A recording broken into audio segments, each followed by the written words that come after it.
ভুল করে থাকলে জাতির কাছে ক্ষমা চাইতে প্রস্তুত আওয়ামী লীগ। সেই সাথে গণতন্ত্র রক্ষায় আসছে নতুন কর্মসূচি।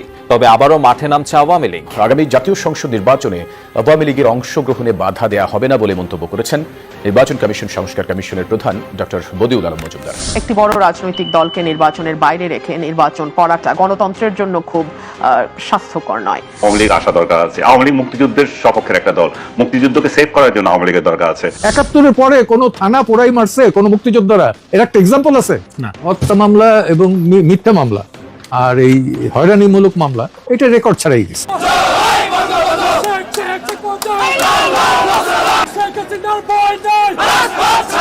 শেখ হাসিনা দেশ ত্যাগের পর আওয়ামী লীগ ও ছাত্রলীগের নেতাকর্মীদের উপর চলে হামলা, মামলা, খুন, গুম, নৈরাজ্য।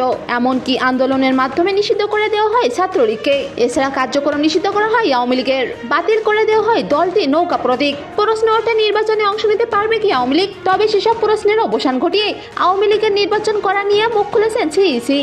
সব দলের অবশ্যই যারা নির্বাচনের জন্য তারা প্রস্তুত হয়ে নির্বাচনে অংশগ্রহণ করতে পারবে এবং কোন রকম বাধা বিপত্তি তাদেরকে দেওয়া হবে না। এদিকে দেশে চলছে আওয়ামী নেতা কর্মীদের বিরুদ্ধে গণহারের মিথ্যা মামলা।